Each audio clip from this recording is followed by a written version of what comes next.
The office workers barely looked up when he delivered their packages. To them, he was just the delivery guy, someone who appeared, got a signature, and disappeared back into the city traffic.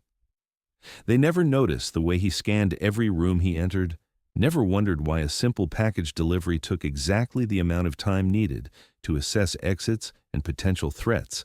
They had no idea their quiet courier was constantly running tactical assessments out of pure habit. Welcome to the Faces Behind Stories.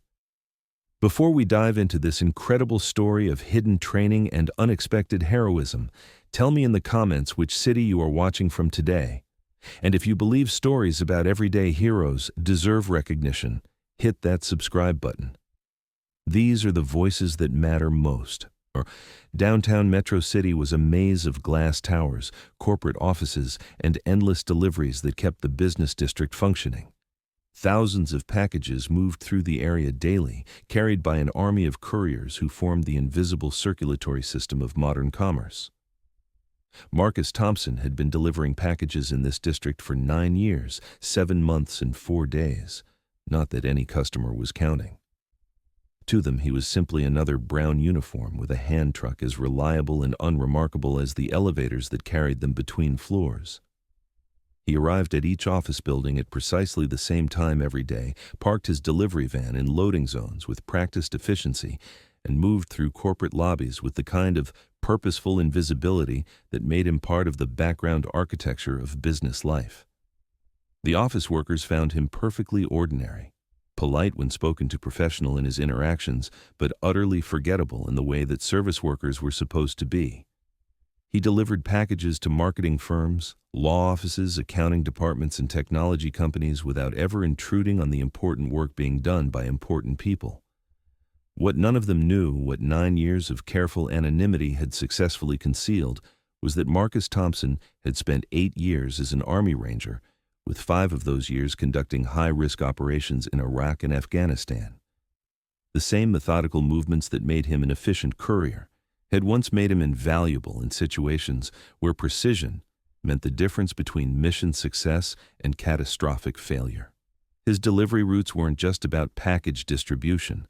They were reconnaissance patterns, threat assessments, and security evaluations that ensured he understood every entrance-exit and potential vulnerability in buildings that housed hundreds of civilians every day.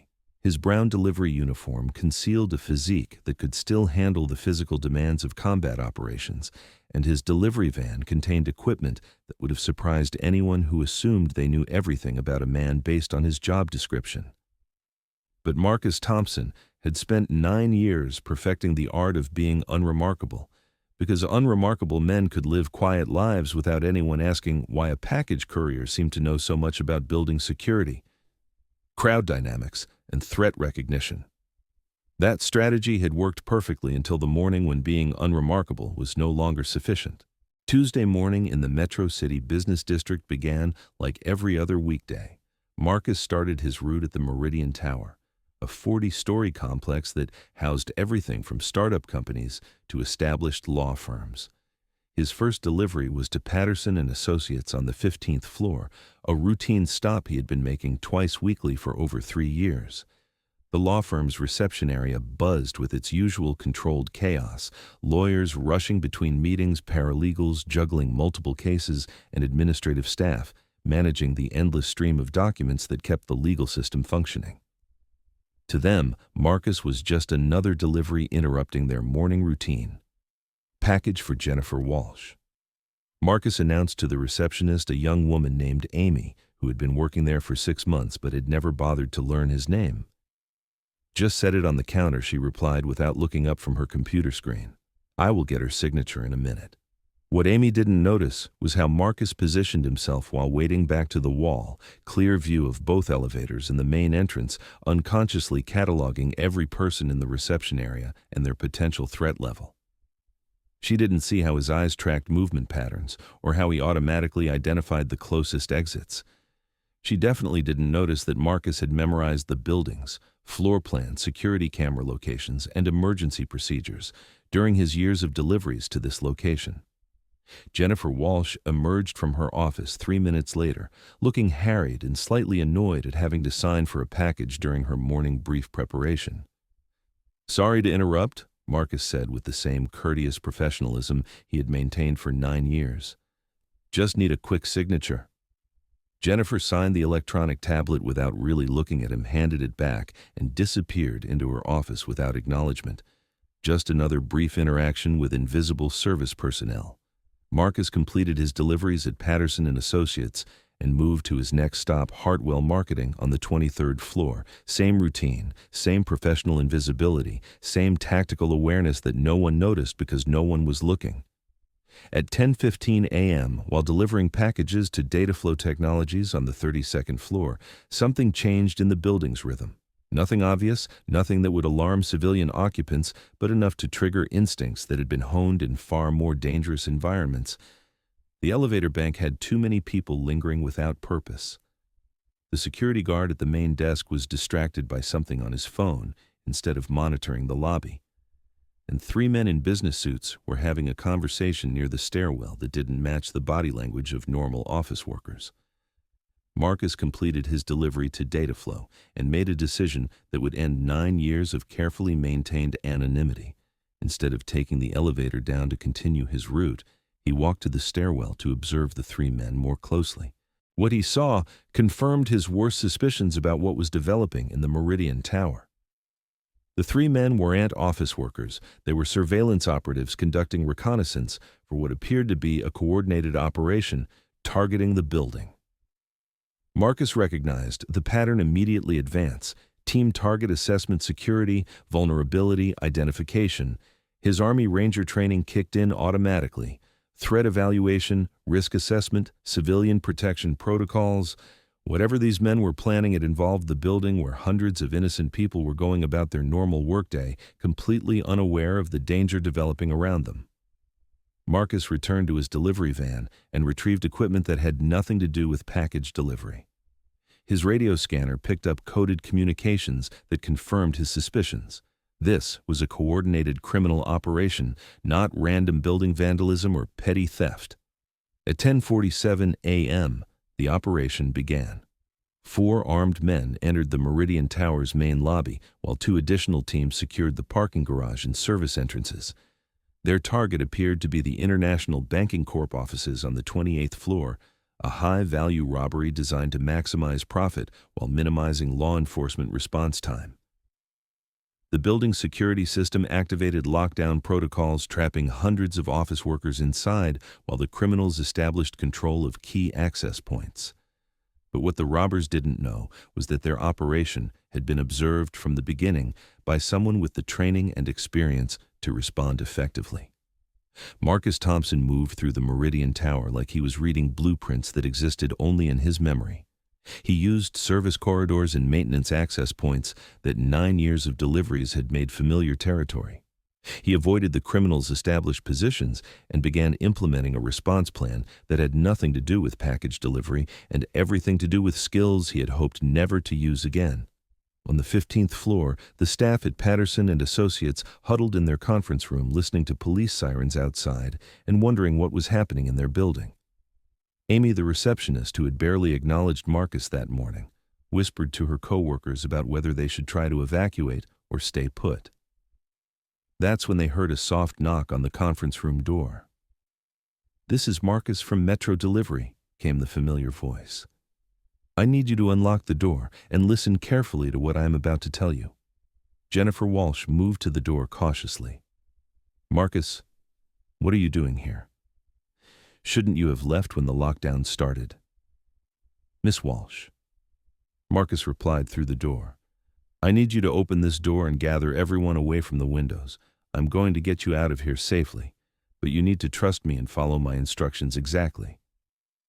Something in his tone, calm, authoritative, completely different from the polite Courier they had known for years, made Jennifer unlock the door immediately.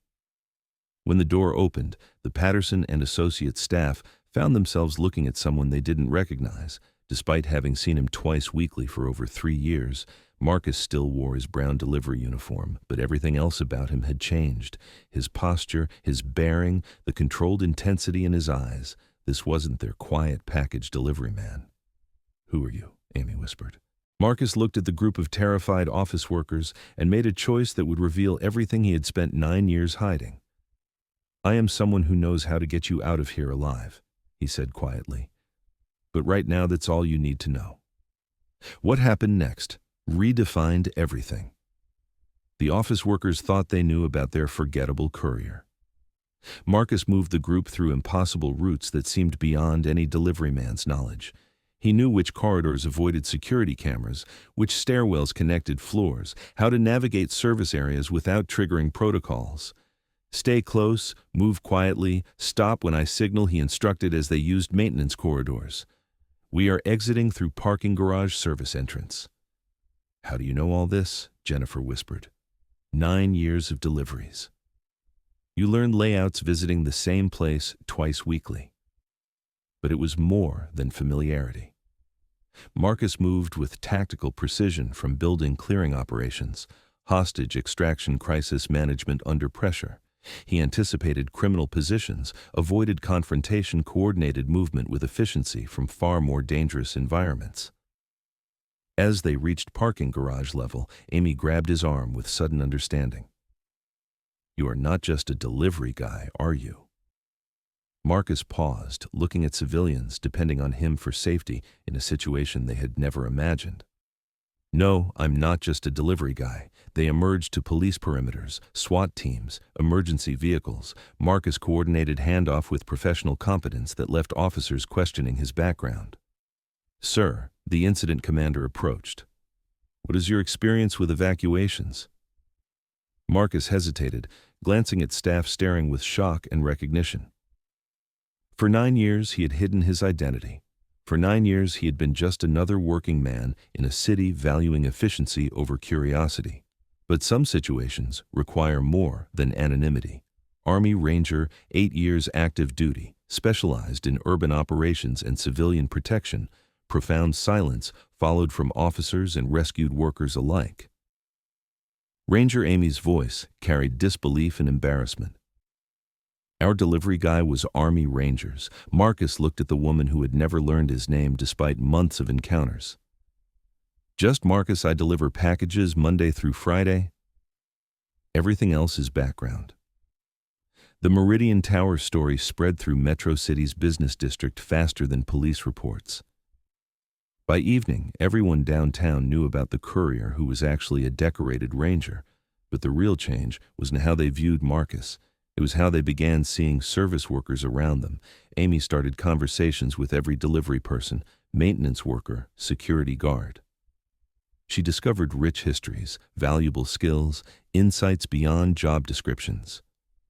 Jennifer advocated for better service personnel treatment, arguing professional courtesy should extend to everyone contributing to workplace function, regardless of hierarchy position.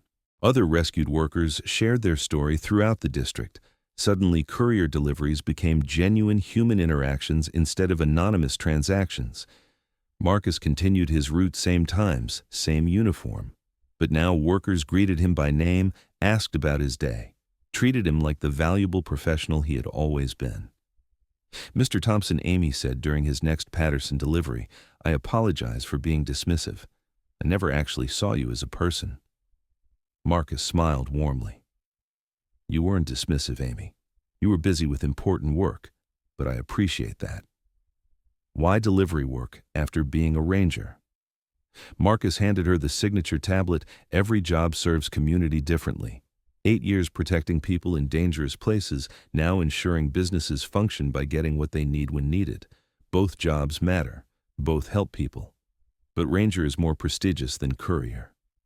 Marcus leaned against reception, taking time for a conversation never had in 9 years. Prestige doesn't determine value. The most important work often gets least recognition. People keeping society functioning, drivers, maintenance, security, cleaning. They do essential work, making everything else possible. Amy nodded with understanding that comes when assumptions about worth need adjustment. Marcus Thompson continued working for Metro Delivery Service, but everything about how the business district functioned changed after the Meridian Tower incident. He still delivered packages 5 days a week, still maintained his professional courtesy with every customer. But now he did those things as himself, without the protective invisibility he had maintained for 9 years. Office workers who had previously treated him like part of the building infrastructure began seeking his perspective on workplace security, asking his advice about emergency preparedness, and occasionally sharing concerns that went beyond package delivery schedules.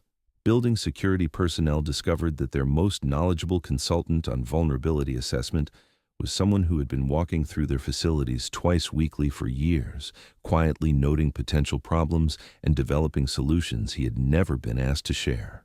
Business owners learned that their delivery personnel often had insights about operational efficiency, customer service, and community safety that came from seeing multiple workplaces and understanding how different organizations approached similar challenges. He taught us that everyone has a story worth knowing. Amy told her friends 6 months later. He taught us that important work doesn't always come with impressive titles, and that the people you see every day might be the most interesting people you never bothered to meet. Marcus had spent 9 years hiding from his past, convinced that his military service was incompatible with the civilian career he had chosen. What he discovered was that service took many forms, and that protecting people didn't always require carrying weapons or wearing uniforms. Sometimes it meant being the reliable professional who showed up every day to keep business functioning, who noticed when something was wrong, and who had the skills to handle problems when peaceful communities faced threats they weren't equipped to manage alone. He had traded combat gear for delivery uniforms, but he had never stopped being a guardian. He had just found a different way to serve and protect.